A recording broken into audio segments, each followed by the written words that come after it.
What's up, everyone? This is Xavier, your host, and welcome to the 210 Stockyard. Welcome back, Brahma Nation and UFL fans. This is the Week 4 recap. Lots of exciting games all weekend and solid performances. So let's jump right in with game highlights, starting with the first contest of Week 4, the Michigan Showboats facing off against the St. Louis Battlehawks at the Dome, and here's how it went. Cookus was sacked 4 times, and after Week 4 is tied with Michigan's E.J. Perry as the most sacked quarterback in the league, each having 13. Memphis only converted 1 of 8 third downs, and it's kind of hard to win when you can't protect your quarterback. Your final score, St. Louis 32, Memphis 17. Now, Week 4 also saw the return of wide receiver Ja'Cour Pearson. He was the XFL's #1 receiver last year, and in his return game totaled 10 receptions for 70 yards and 1 touchdown. Not a bad first showing for Ja'Cour Pearson. Next game of the 420 weekend was the San Antonio Brahmas hosting the Michigan Panthers. This was Michigan's first road test of the season, and it didn't fare too well for them. The Brahmas squad pretty much dominated this game, especially their defense. San Antonio totaled 6 tackles for loss, netting a negative 34 yards. They also had 6 sacks for negative 42 yards, 1 interception, 2 forced fumbles, 2 fumble recoveries, and the Brahmas did not allow a single red zone touchdown.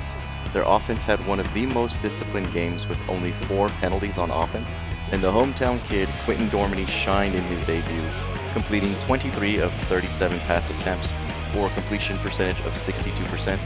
He also threw 1 touchdown and 1 interception. San Antonio also had 2 100-yard receivers by the end of the game. Jontre Kirkland had 5 catches for 105 yards, and Justin Smith had 7 catches for 107 yards.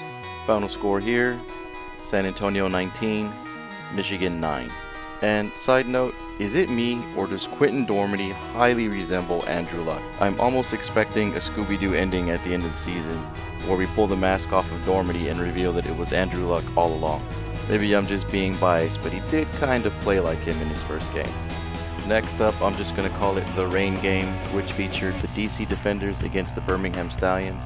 Now, I didn't get to watch this as it happened, and I'm kind of glad because from my understanding, the game was delayed for at least an hour or an hour and a half. The majority of the fans just chose to go home rather than wait. This honestly seemed like it was DC's game to lose. They could have and should have won in that final minute, but road games are not DC's strength as every one of their losses have been on the road.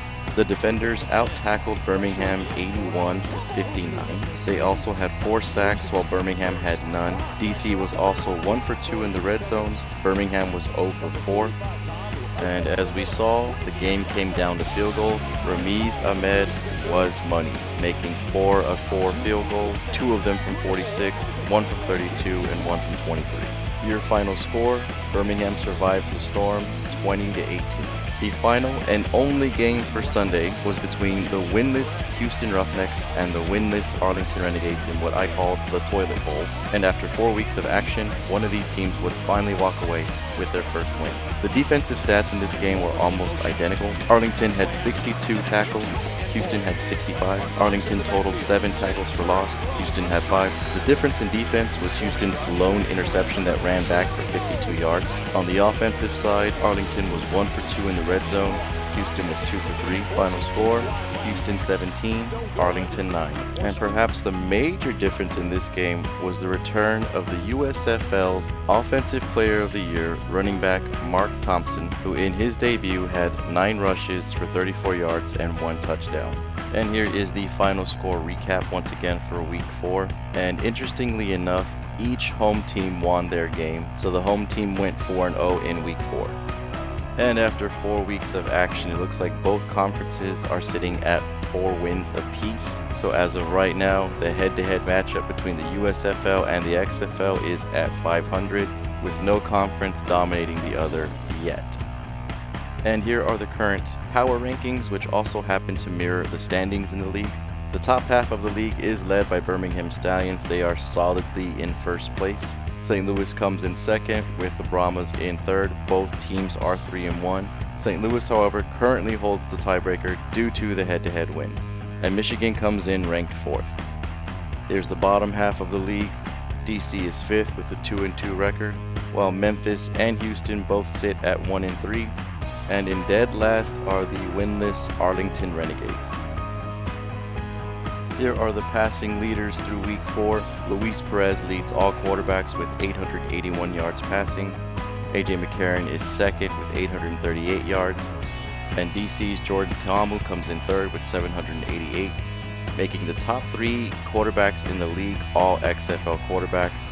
Turn the page to the top receiving leaders. At number 1, we have Michigan's Marcus Sims with 281 receiving yards, followed by the Brahmas' John Trey Kirkland with 271 yards.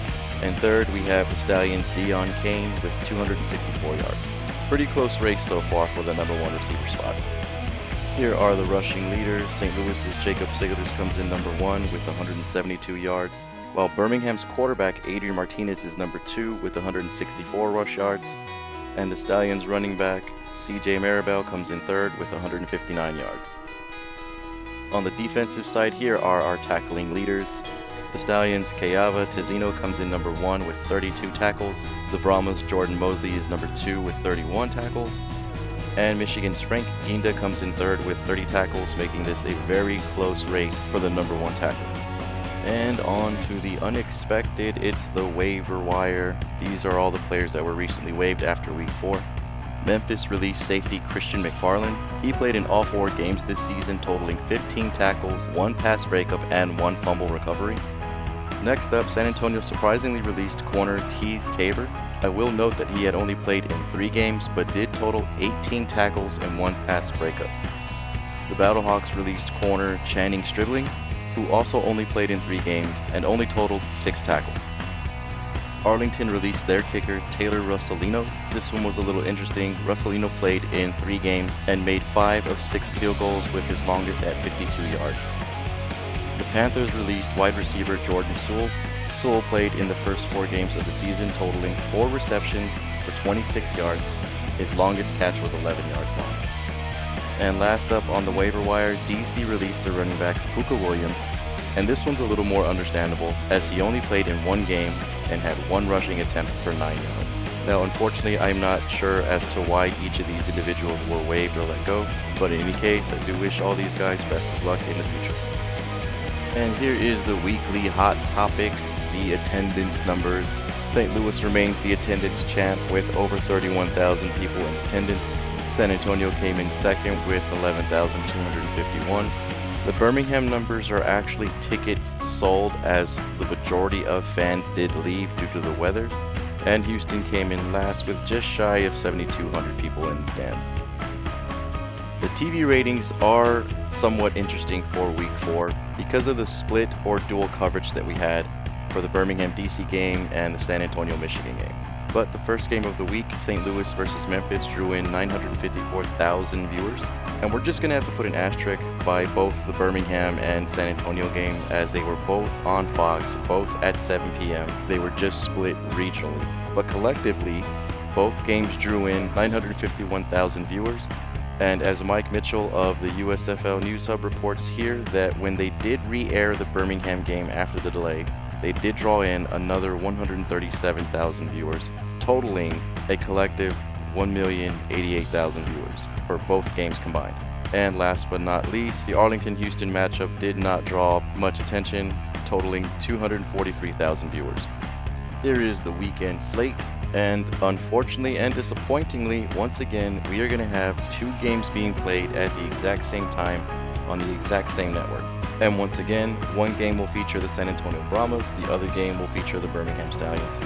And before I go into it, I just want to point this out, guys. Check out the bottom half of this graphic for the San Antonio Brahmas and the Arlington Renegades. The Brahmas game is only scheduled to receive 11% of the TV coverage, while the Birmingham Stallions versus the Houston Roughnecks games will receive 89% of national coverage from Fox. So the only people or cities that will get to see the Brahmas versus Arlington Renegades will be Albuquerque, Austin, Dallas, Oklahoma City, Sacramento, obviously San Antonio, and San Francisco. That's it. Only 7 cities will get to see that game, and the rest of the United States gets to see the Birmingham Stallions game.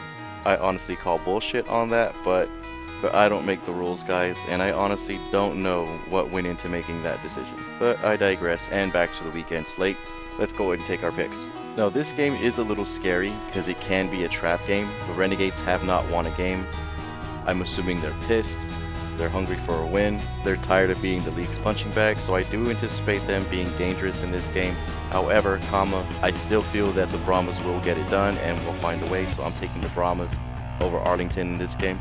As for game 2, it's kind of a no-brainer. I know Houston's coming off of a victory, and they're playing at home again, but I just don't see them dethroning the Stallions just yet, so I'm going to go ahead and take Birmingham over Houston. Next up, St. Louis is on the road against the DC Defenders. This one is going to be, in my opinion, the game of the week. You guys got to remember that the Defenders have not lost at home in 3 seasons. DC is perfect at home, and I'm going to go ahead and write that stat, and I'm taking the DC Defenders over the St. Louis Battlehawks. And finally, we have the Michigan Panthers taking on the Memphis Showboats. This is a home game for Memphis. It's Michigan's second straight road test, and I gotta admit, I'm not impressed with either team. I don't think either team is more dominant than the other. So I'm gonna go ahead and take the Memphis Showboats over the Michigan Panthers. 1, because Memphis is at home, and 2, because Michigan's O-line has been struggling to the point that their normal starting quarterback, E.J. Perry, will be out in week 5, which means backup quarterback Danny Etling is starting, and because of that, I'm sticking with the Memphis Showboats. And that is the week 4 recap. What do you guys think? Who are your picks for week 5? Were you surprised at all by the attendance or TV rating numbers? Did you guys actually stay up to see the remainder of the DC game? Which of the releases, if any, surprised you? And who's your current vote for MVP so far? I appreciate you guys stopping by and listening. Please like and subscribe if you haven't already. Go ahead and hit that notification tab, that way you know when I have a new video out. As always, I'm Xavier, your host, and stay tuned for more episodes of the 210 Stockyard.